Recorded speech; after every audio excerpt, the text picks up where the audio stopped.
Yeah, I can watch every anime of this season.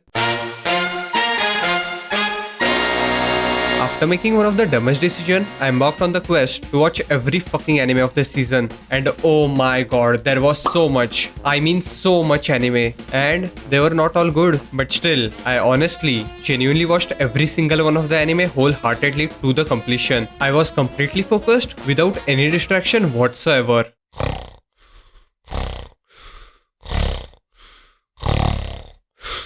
Okay, maybe some distraction, but do you know how much fucking mid we have this season? No, you don't. So, I'm going to rank every episode of this season. Obviously, if you watch every anime, you're going to end up hitting not only anime, but also yourself. So, here are some rules to avoid that. I'm going to watch every single episode of every anime until I reach the current episode, which is this number on your screen right now. But if the anime is really boring, I'm going to push through and at least watch the first 3 episodes before I rate it. Finally, I've left some banger shows at the end so I can push through in hopes of watching them as I make my way out of this hell. But the show which unexpectedly grabbed me was Call of Night. This show is a vibe. This 14-year-old kid quits going to school and fucks around at night until he meets this hot vampire who invites him to go back to her place to help him sleep. And do you really think anyone? Yes. What? Did I stutter back there? No, you can't just say that. You're just a fucking narrator. You dumb fuck. Just a narrator? I'm like a fucking god up here. I control everything. Just try to say one thing.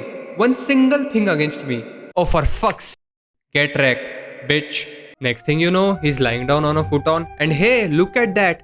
He's really going... Oh wait, a nice vampire? Or is she? No, don't worry about it. She's actually nice. Really, but after experiencing this wonderful nightlife, he's infatuated with it. And that's the show. Every night, they just fuck around, not literally, and meet new people. There is also this overarching romantic plot, but the main thing you come here is for the vibes and a good time. Everyone might not like this anime, but those who vibe with it, love it. And this is definitely A for me. Engage Kiss is the trashy show which is right up my alley. Pointless drama, lot of tongue action, toxic love triangles, and amazing fight scenes. A fucking solid B tier for me. Studio Passion is back with Laybrinth Harem Isekai, and my god, are they fucking passionate. This right here is the peak form of anime. This is not anime at all. This actually is hentai. So I have no choice but to put it in S. I am really going to butcher this one. Lycoris の反動 is about cute girls being professional hitmen and killing others while discovering an arms deal. This is pretty alright if you like this type of anime of cute girls doing wacky shit. But I have to give props to this anime about one thing. As the episodes go on, the mystery of this arms deal builds on. This is also solid B tier for me. Isekai protagonist second chance. Oh my god, an Isekai protagonist who has a second chance in life, who decides to be a mage class, but it doesn't fucking matter because he's OP in every single way from episode 1. You're a fucking disappointment. This is D tier. When will Ayumu-chan make her move? If you think this is another Takagi-san, objection! Let me tell you, you are very wrong. In Takagi-san, Takagi teases a protagonist, but in Ayumu-chan, Ayumu gets embarrassed by a protagonist. See, there is a difference. Yeah, it's just another wholesome anime by the same creator of Takagi-san. Next, we have Parenting with Yakuza. Look, I don't wanna be that asshole, but even without Spy X Family, this anime is pretty alright. But with Spy X Family now in the picture, this looks really boring. Maid is the most fucking boring anime I've watched. Really, I was about to fall asleep. I had more enjoyment reading the comments rather than watching this anime. So, let's look at some. She's just a pedo, to which he gets replied with, bro, if only this boy could switch places with me. This is some dog shit anime, and you don't wanna see replies on this one. Black Summoner. I really don't know what the fuck were they thinking while coming up with this name. And I also don't know if this is some generic trash, which I think it is, or is it building up to something. But for right now, I'm going to put it in B. Vermil Gold takes place in School of Magic and summons, where our boy summons a hot RRR demon waifu who is stacked, according to this guy. This anime was fun for first 3 episodes. After that, it was not. Classroom of Elite. Okay, I will give this an A, but only because this season is pretty alright. This A is no way close to Call of Night. This is the lowest tier of A, barely above B. Honestly, I don't know why do people like this anime so much. I feel this is the anime I've tried most to get into, but I just don't care. Hell, I feel Ayanokoji, the main character, also doesn't care. It feels like he also wants to get the hell out of this anime, and he also looks stoned as fuck. To me, he always looks like this. Hey, I'm Ayanokoji.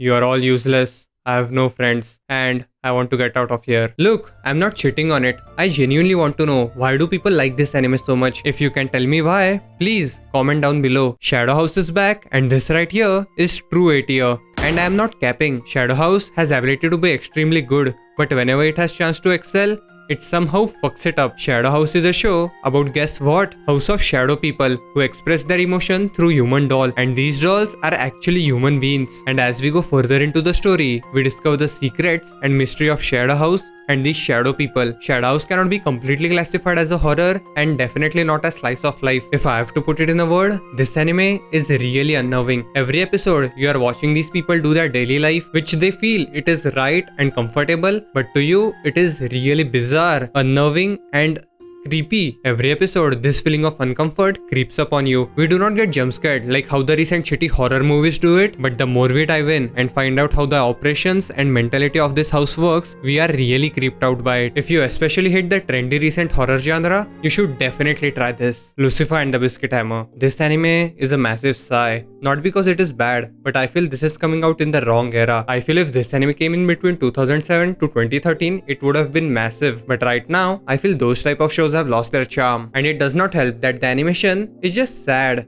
It's not even bad. At this point, I will just call it sad. This is definitely go read the manga and find out for yourself anime. Tokyo Mew Mew. Oh, it's a magical girl anime. Oh my god. Sorry, Buccigire or Shine On is pretty interesting actually. These 7 criminals are on the death row, but on the day of the execution, all of the Shinsengumi or the elite police force of samurai are killed except for one member. So he gives all of them an ultimatum to either become the new substitute Shinsengumi and work under him or die. So after they choose the logical path and become the new Shinsengumi, each member has a past which is linked with the masked man who killed the previous Shinsengumi. As the time goes on, this ragtag group becomes really lovable. Each member has their own personality and it really shines through, not only with their clothing, their hair or the way they speak, but also their fighting style. And my god, the fights are fucking badass. I really like this and I'm going to finish this one. Another pharmacy isekai, and I want to ask why? There is no difference here aside from female cast having different character design. Other than that, everything is same. RWBY's back and oh my god, it fucking slaps. Banga animation, beautiful music, and it is written by Gen Urobuchi, the one who wrote Psycho Pass. This anime has like the Avengers working on it and it is clearly showing. Honestly, I don't know what the deal was with the original one and frankly, I don't wanna know. This right now what we have got is a banger and it can potentially be also S tier. But for right now, I'm going to put it in A. But by the end of the season, I very well might put it in S. Okay, now let's drift our car towards this location called Trashville. Starting with, my stepsister is my ex. And if you are thinking this is like domestic girlfriend, unfortunately, it is not. This is the typical bait and switch ecchi romance, which is kind of wholesome. But honestly, it is dumb as fuck. Okay, to put it in context, these two dated and have visited each other's house. But now somehow magically, their step-parent have forgotten that they have met them.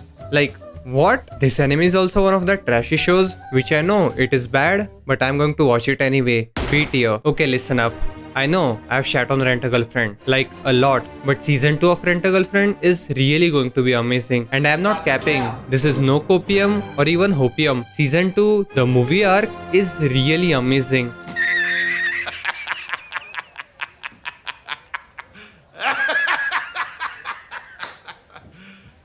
You serious? We get to see Chizuru transcend from a regular waifu to one of the best waifus, and not only that, we even get to know more about her character. Why is she like this? Why is she putting up with Kazuya? Why is she really dead set on pursuing acting, even if it is really breaking her? And not only Chizuru, but even Kazuya, a constrained protagonist, drops his balls, cleans his act up, and does genuinely nice things without any creepy or ulterior motive. He goes from irredeemable piece of shit to you cool. You cool, bro. I genuinely think everyone should watch Rent a Girlfriend season 2. It is really amazing, and I don't know if this is just me seeing from rose tinted glasses as I have read the manga, but it is actually S tier. But this arc and only this arc is S tier, and after that it is all downhill from there. But in all honesty, you really should watch season 2. It is really great. Isekai Ojisan is fucking hilarious. The plot is simple. This uncle has been in coma for 17 years and during that time, he gets isekai to another world. But now, he wakes up after 17 years, but he still has his magic or superpowers. This anime is kind of a parody on isekai, but what makes it funny is not the meta jokes, but the characters themselves. Every character is fucking hilarious, and when you give them some good fucking meta jokes, you get shit like this. 初恋は小学校の時だったか。どんな子？ソニックとテイルスだ。 Those who have watched lot of isekai must be laughing their ass off, or even the ones who are just familiar with the isekai tropes can even enjoy it. I know I'm kind of explaining in a bad way, but if you find Danny Gonzalez or Drew Gooden's humor fucking hilarious, this anime will crack you up. 8 year. After almost 10 years, Devil is a Part-Timer is back. And I feel the animation has taken quite a hit, but still we have the same fun humor and fun cast, and it is just a good time. Season 1 was A, but it has taken quite a hit, so now it is B, but really a solid one at that. Okay, before I talk about the last one, let me talk about the 2 carry forwards of last season. Summertime Rendering is an easy S tier. If you are still not watching it, please just watch episode 1. You'll be instantly hooked. It is like no doubt easy S tier. Second is Aoashi. The manga is actually goated. It is S tier, but anime is in the A tier. They can do so much more, but they are not doing it. I don't know why. Maybe it is the production issue or something else. But if you like sports anime like Haikyuu and are also interested in football or soccer, this is definitely for you. And last but not the least, Maid in Abyss. And do I have to say it? Like, come on, it is S tier. Like, S tier and above if it is possible. In all honesty, I've just watched the first 2 episodes of season 2 and I'm waiting on it to binge watch it because you know, I don't want to be traumatized every single week. Let me do it once and for all. Kevin Penkin is also doing the music once again, and my god, that guy's music, he's the only man who gives me goosebumps and tears at the same time. Like, how do you do it? And one more thing, I've noticed many people don't know that you have to watch a movie before season 2, and this movie is canon. Make sure you watch it. It is called Movie 3. The title will be here. If you want my advice, just rewatch season 1, then watch the movie and then wait for it, because you know, it is made in Abyss. It takes its toll, and after season 2 is completed, binge watch all of it. Let me tell you, it will be worth it. I promise. Okay, before I wrap this up, let me tell you the must watch if you don't have time. Made in Abyss season 2, Summertime Rendering. If you want some nice vibes, Call of Night. And if you're into sports anime, read Aoashi. Seriously, it's fucking gold. That's about it. See ya.